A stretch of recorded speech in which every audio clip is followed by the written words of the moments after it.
नमस्कार, मैं हूं आपके साथ सिरांधा शेखर और आप देख रहे हैं खबर एक मिनट। बुलेटिन में हम दिखाएंगे कोरोना के बढ़ते मामलों और बचाव के बीच सीएम नीतीश का वैक्सीनेशन, राजनीति से जुड़ी खबरें भी दिखाएंगे, साथ ही अपराध से लेकर खेल और खिलाड़ियों से रूबरू भी कराएंगे। एक मिनट में खबरों की तह तक विश्लेषण होगा। देखिए खबर एक मिनट। देश भर में कोरोना वायरस के खिलाफ जंग जारी है। इसी बीच सीएम नीतीश कुमार ने गुरुवार को दूसरा टीका लिया। इस दौरान स्वास्थ्य मंत्री मंगल पांडे समेत तमाम लोग अस्पताल में मौजूद रहे। इससे पहले 1 मार्च से शुरू हुए तीसरे चरण के टीकाकरण अभियान के दौरान इंदिरा गांधी आयुर्वेदिक संस्थान यानी IGIMS में अपने 70वें जन्मदिन के मौके पर कोरोना वैक्सीन का पहला टीका लगवाया था। गुरुवार 15 अप्रैल को CM, deputy CM Tarkishore Prasad, ऊर्जा मंत्री विजेंद्र प्रसाद यादव, मंत्री विजय चौधरी ने कोविड-19 का दूसरा टीका भी ले लिया है। वैक्सीन लेने के बाद मुख्यमंत्री नीतीश कुमार ने कहा कि सबको वैक्सीन लेनी चाहिए। इस तरह से तेजी से बढ़ रहा है तो एक एक चीज पर नजर रखते हुए और इसका टेस्ट ज्यादा से ज्यादा करवाना वही सबसे बड़ा उपाय है। सीएम ने आगे कहा कि 17 को राज्यपाल की अध्यक्षता में सर्वदलीय बैठक है। बैठक में आने वाले सुझाव और हालात को देखते हुए फैसला लिया जाएगा। सरकार हर ऑप्शन पर विचार कर रही है।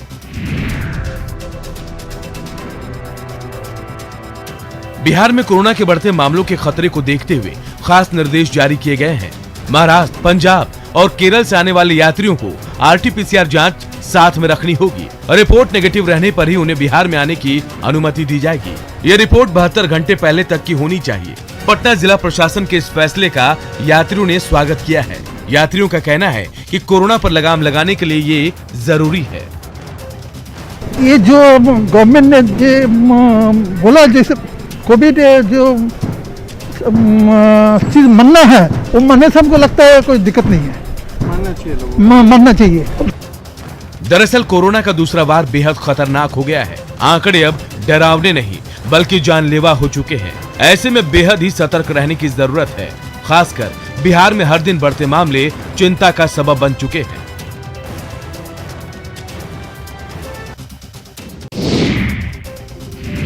कोरोना के बढ़ते मामलों के बीच लोगों की बेचैनी भी बढ़ गई है। दूसरे शहर से बिहार आने वालों का तादाद बढ़ा है। दिल्ली से बिहार और झारखंड जाने वाली बसों में लोगों की भीड़ देखी जा रही है। बड़ी संख्या में मजदूर डर के चलते दिल्ली से अपने गांव जाने को मजबूर हैं। इनके चेहरे पर कोरोना का खौफ साफ नजर आ रहा है। दरअसल इन यात्रियों को दिल्ली में एक बार फिर से लॉकडाउन का डर सता रहा है। बिहार और झारखंड के इन मजदूरों को लगता है कि यहाँ रोजी रोटी पर आफत आ जाएगी। ऐसे में अपने शहर की ओर निकल जाना ही बेहतर है। वहाँ में से लोग हैं जो कि बिहार के हैं, झारखंड के हैं, अलग अलग जगहों के हैं। इस बात की आशंका है, डर है कि दिल्ली में कहीं पिछली बार की तरह फिर से लॉकडाउन न हो जाए। इसलिए कोरोना के बढ़ते आंकड़े के चलते ये लोग डरे हुए हैं, सहमे हुए हैं और यहाँ पर अलग अलग बसों में बैठ करके अपने गंतव्य की ओर जा रहे हैं। विपरीत परिस्थितियों में मजदूरों का पलायन कोई नई बात नहीं है। बीते साल भी लाखों की संख्या में लोग बिहार और झारखंड लौटे थे। कोरोना के गहराते संकट के बीच प्रवासी मजदूर एक बार फिर भारी संख्या में ट्रेनों के जरिए बिहार पहुंचने लगे हैं। बिहार के तमाम छोटे बड़े स्टेशनों पर ट्रेनों से उतरते मजदूरों की तस्वीरें देखने को मिल रही है। रोजगार गंवा चुके इन लाखों प्रवासी बिहारी मजदूरों के सामने अब अपने ही सूबे में रोजगार हासिल करने की चुनौती है। चुनौती सिर्फ इन मजदूरों के सामने ही नहीं बल्कि चुनौती अब बिहार सरकार और श्रम संसाधन विभाग के सामने भी है कि कैसे लाखों मजदूरों को उनके जिलों में ही छोटे बड़े रोजगार दिए जाए। श्रम संसाधन विभाग ने पूरी तैयारी की है ताकि बाहर से आने वाले मजदूरों को उन जगहों पर रोजगार दिया जा सके। श्रम संसाधन विभाग ने इसको लेकर टोल फ्री नंबर भी जारी किया है, जिस पर मजदूर फोन करके अपनी जानकारी दर्ज करा सकते हैं और फिर उन मजदूरों को उनके हिसाब का काम दिया जाएगा। हमारे विभाग के सक्षम पदाधिकारी हैं जो बैठ करके इनको हैंडल कर रहे हैं, जो क्या जवाब देना है और किस प्रकार उनका हम बिहार आने के बाद उनकी मदद कर। झारखंड में कोरोना के विदेशी वेरिएंट की एंट्री हो गई है। नया वेरिएंट स्वास्थ्य विभाग के लिए नई परेशानी लेकर आया है। प्रदेश के 13 लोगों में यूके स्ट्रेन की पुष्टि हुई है, जिसमें 8 पुरुष और 5 महिलाएं शामिल है। जिन 13 लोगों में विदेशी वेरिएंट की पुष्टि हुई है, उनमें 11 लोग राजधानी रांची और 2 लोग जमशेदपुर के हैं। रांची में मिले 11 लोगों में 8 यूके वेरिएंट और 3 डबल वेरिएंट से संक्रमित हैं, जबकि जमशेदपुर के 2 मरीज में से एक डबल वेरिएंट और दूसरा यूके वेरिएंट से संक्रमित है। झारखंड स्वास्थ्य विभाग के मुताबिक नए डबल वेरिएंट स्ट्रेन की पुष्टि भुवनेश्वर की लैब में जीनोम सीक्वेंसिंग के माध्यम से की गई। कोरोना के नए वेरिएंट से स्वास्थ्य विभाग में दहशत का माहौल है। लोगों से कोविड गाइडलाइन को सख्ती से पालन करने की अपील की जा रही है ताकि नए वेरिएंट के चेन को तोड़ा जा सके।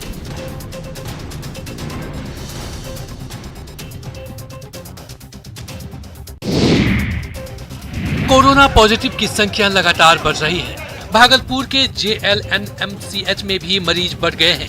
अस्पताल में मरीजों और डॉक्टर के बीच बहस का वीडियो सामने आया है। मरीज के इलाज में लापरवाही से गुस्साए महिला परिजन डॉक्टर पर सारा गुस्सा उतार रही है।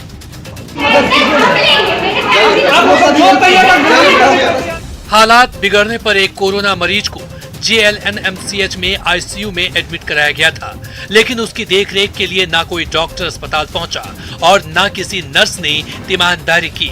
चिकित्सकों की लापरवाही से नाराज परिजनों का पारा चढ़ गया और वो अस्पताल में ही हंगामा मचाने लगे। 10 बार हमने बोला गार्ड को कि प्लीज आप किसी नर्स को बुला दो। नर्स बोलती है हम आपका नहीं सुनेंगे तो नहीं सुनेंगे, बस जाइए।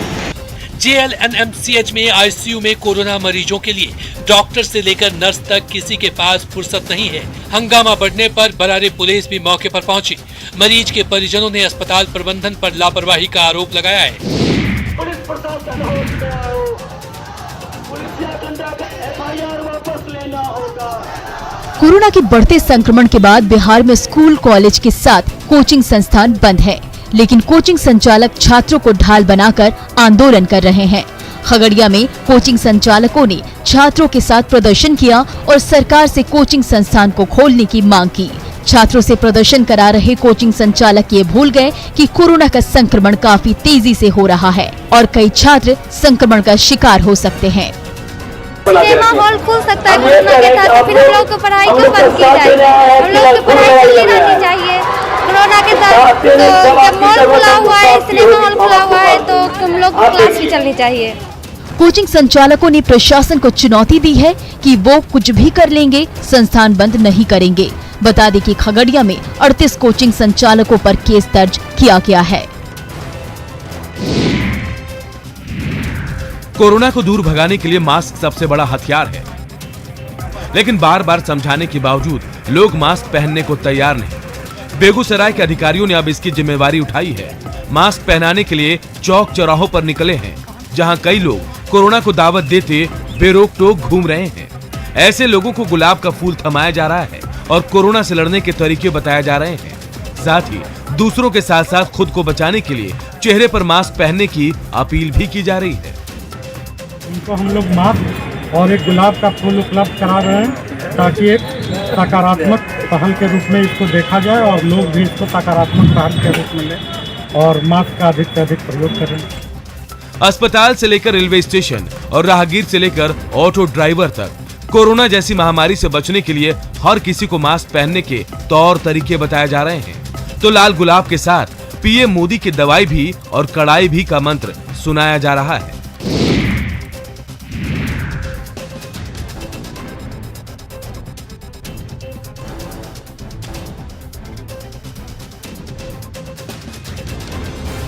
दानापुर के पालीगंज में ट्रैक्टर के पलटने से 3 मजदूरों की मौत हो गई। बताया जा रहा है कि ट्रैक्टर पर बालू लदा था और उसकी ट्रॉली पलट गई। उसी में बालू पर सोए तीनों मजदूर उसमें दब गए और उनकी मौत हो गई। सहरा गांव के पास बन रहे पेट्रोल पंप के पास ये हादसा हुआ। जेसीबी के जरिए तीनों शवों को बाहर निकाला गया। हादसे के बाद ट्रैक्टर चालक फरार हो गया। पेट्रोल पंप बन रहा है लालगंज सहरा रोड में, सिकंदरपुर मोड़ से थोड़ा सा आगे। उसी में 5-6 गड्ढा है पेट्रोल पंप में, जिसमें ट्रैक्टर लाने के क्रम में तो फिसल कर गिर गया है, जिसमें 3 लेबर था, गड्ढा में चला गया, जिसमें तीनों की मौत। पालीगंज के किंजर मुख्य पथ पर तीनों मजदूरों की मौत हुई। घटना के बाद से अंकुरी गांव में मातम का माहौल है। ट्रैक्टर एक निर्माणाधीन पेट्रोल पंप पर खोदे गए गड्ढे में बालू डंप।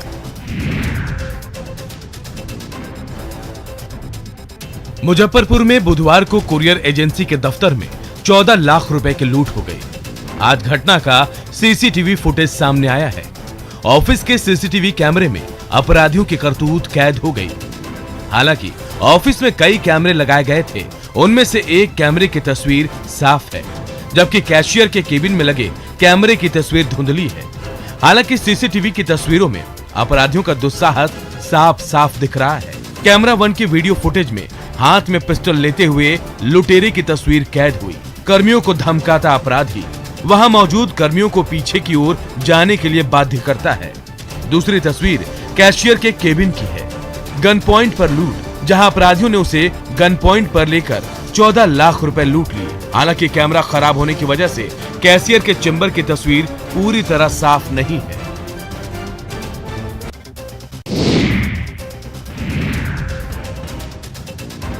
रांची से पुलिस जवानों की तस्वीर सामने आई है, जिसने विभाग को शर्मसार किया। दरअसल शाहजहानंद चौक पर 2 पुलिस वालों के बीच भिड़ंत हो गई। कानून की रक्षा करने की जिम्मेदारी जिन पर है, वही सड़क पर गुंडों की तरह मारपीट करते दिखे। ट्रैफिक पुलिस के जवान ने जिला पुलिस के जवान को बीच सड़क पर पटक दिया।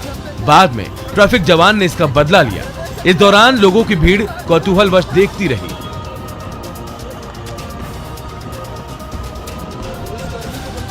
दरअसल खाकी वर्दीधारी जवान बगैर हेलमेट के बाइक की सवारी कर रहा था, तभी रास्ते में ट्रैफिक पोस्ट पर तैनात जवान ने उसे रोक दिया।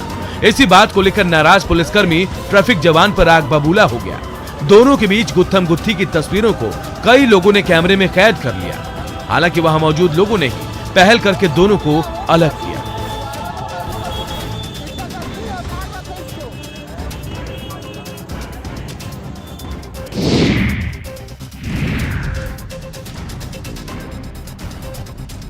कैमूर के घने जंगलों में लगी आग बिहार के मंत्री के लिए मुसीबत बन गई।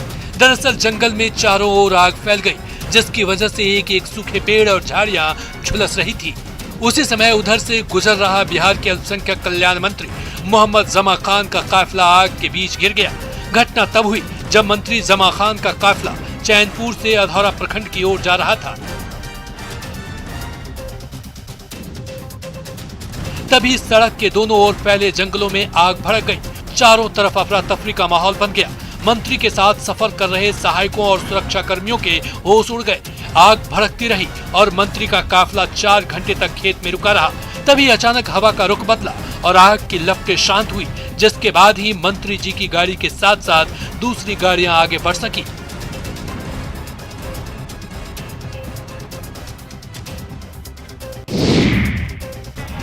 गोड्डा सांसद निशिकांत दुबे ने जामताड़ा विधायक इरफान अंसारी पर धार्मिक भावना के साथ खिलवाड़ करने का आरोप लगाया है। देवघर बाबा मंदिर के गर्भगृह में विधायक इरफान अंसारी की पूजा करने का वीडियो वायरल हुआ है, जिसके बाद निशिकांत दुबे ने उनके खिलाफ रासुका लगाने की मांग की है। झारखंड के मधुपुर में होने वाले उपचुनाव को लेकर सियासी घमासान जारी है। पक्ष विपक्ष एक दूसरे पर ताबड़तोड़ हमले कर रहा है। बुधवार को जामताड़ा से कांग्रेस विधायक इरफान अंसारी ने बाबा वैद्यनाथ मंदिर में पूजा की, जिसकी तस्वीर सामने आते ही बवाल शुरू हो गया है। गोड्डा सांसद निशिकांत दुबे ने इसको लेकर हमला बोला है। जामताड़ा के विधायक फुरकान अंसारी जी के लड़के इरफान अंसारी जी ने जो है बेधड़क जबरदस्ती जो है घुसकर बाबा के मंदिर की पूजा की है, और इसके कारण मैंने मांग किया है कि यहाँ के डीसी और एसपी को इमीडिएटली बर्खास्त करना चाहिए, क्योंकि हिंदुओं की भावना को भड़काने का काम किया है, और इरफान अंसारी पर रासुका लगाकर उसको जेल भेजना चाहिए। बिहार में सरकार ने किसानों से पहली बार दाल खरीदने की व्यवस्था शुरू की है। किसानों को दाल बेचने के लिए किसी प्रकार की परेशानी का सामना ना करना पड़े, इसके लिए अनुमंडल स्तर पर क्रय केंद्र की व्यवस्था की गई है।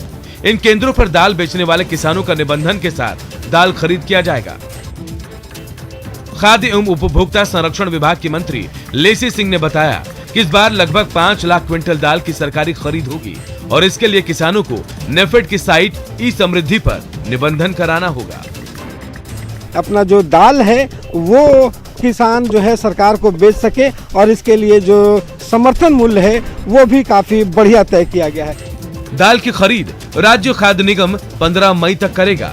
उल्लेखनीय है कि सरकार ने पहले जिला स्तर पर दाल के लिए क्रय केंद्र बनाने की व्यवस्था की थी, लेकिन बाद में किसानों की सुविधा को देखते हुए इसे अनुमंडल स्तर पर ले जाया गया, ताकि किसानों को अपना उत्पाद बेचने के लिए बहुत दूर नहीं ले जाना पड़े। पूर्णिया बनमनखी से एक बड़ी लापरवाही सामने आई है। अनुमंडल अस्पताल ने गर्भवती महिला को सदर अस्पताल रेफर कर दिया। ये बताया गया है कि यहाँ ऑपरेशन संभव नहीं है, लेकिन न एम्बुलेंस उपलब्ध कराई गई और न ही कोई सुविधा। इंतजार में बनमनखी रेलवे स्टेशन पर ही महिला ने एक बेटी को जन्म दिया, जिसके बाद अफरा तफरी मच गई। रेल पुलिस और आरपीएफ ने प्रसूता को अनुमंडल अस्पताल पहुंचाया, जहां इलाज शुरू कराई गई। साथ ही आशा कर्मी ने पूरी घटना को बताया। ये भी कहाँ हुआ? अस्पताल में हुआ या अस्पताल से बाहर हुआ? बाहर हुआ। बाहर कहाँ हुआ? स्टेशन पे हुआ। यहाँ से कोई व्यवस्था नहीं दिया गया था? एम्बुलेंस से जा रही थी? एम्बुलेंस में नहीं दिया, हमारे पास कोई गाड़ी नहीं। अनुमंडल अस्पताल से रेफर करने वाले डॉक्टर जितेंद्र कुमार ने अपनी जिम्मेवारी से पल्ला झाड़ लिया। भला हो स्टेशन पर मौजूद पुलिस जवानों का, जिन्होंने मदद की।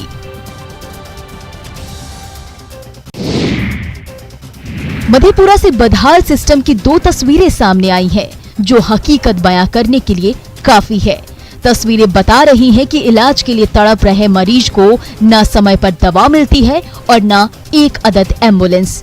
पहली तस्वीर ठेले पर ही बीमार पत्नी को लाद कर ले जाने वाले बुजुर्ग शिबू पासवान की। किसी तरह गली कुच्चे से पार कर सड़क पर पहुंचते हैं और ठेला को मधेपुर सदर अस्पताल ले जाकर दम लेते हैं।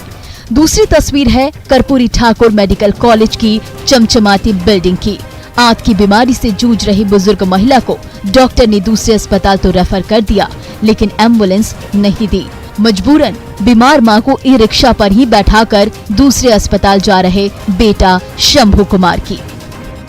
में बोले एम्बुलेंस के लिए, तो बोला कि खराबी फिल्टर टूट गया है, और सवेरे में फिर कहाँ ले गया एम्बुलेंस को। अब पेशेंट को क्या प्रॉब्लम है आपको? मैंने हाथ संबंधित मती है। तो क्या हुआ, आपको एम्बुलेंस नहीं मिला तो आप कौन सी से जा रहे हैं? रिक्शा से। जारी है।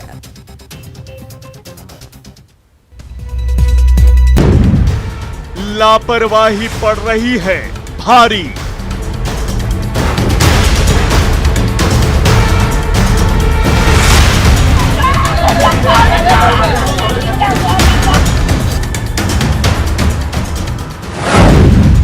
मुखाग्नि के लिए रिश्तेदार दे रहे हैं रिश्वत।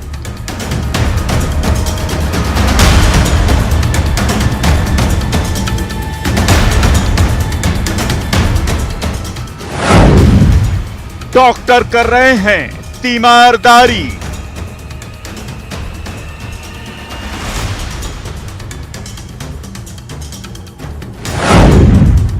लापरवाही, लालच और लाल फीता शाही।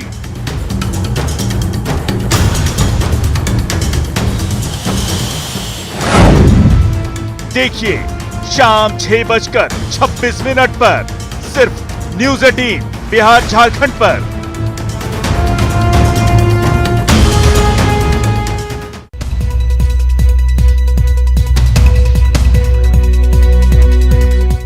आप सभी का एक बार फिर से स्वागत है। खबर 1 मिनट में देख लेते हैं कुछ और खबरें।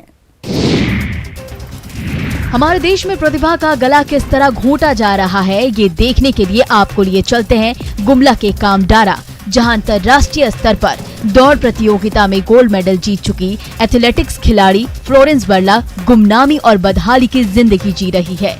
गोल्ड मेडलिस्ट का परिवार आर्थिक संकट में है। वर्ल्ड यूनिवर्सिटी एथलेटिक्स चैंपियन के लिए क्वालिफाई कर चुकी झारखंड की बेटी फ्लोरेंस बरला के पिता की वर्षों पहले मौत हो चुकी है। गरीबी में जी रहे परिवार के पास न राशन कार्ड है और न पीएम आवास मिला है। मेरे घर का राशन कार्ड या मेरे घर का जो भी परिस्थिति है वो अब धीरे धीरे करके ठीक हो जाए। माँ खेती कर परिवार का पालन पोषण करती है। फ्लोरेंस बरला की बहन आशा किरण एथलेटिक्स खिलाड़ी है। उनकी 2 छोटी बहन और एक भाई पढ़ाई कर रहे हैं। देश में स्वच्छता अभियान चल रहा है, लेकिन इनके घर में शौचालय नहीं है। साथ खबर 1 मिनट में फिलहाल इतना ही, लेकिन न्यूज 18 बिहार झारखंड पर खबरों का सिलसिला लगातार जारी है।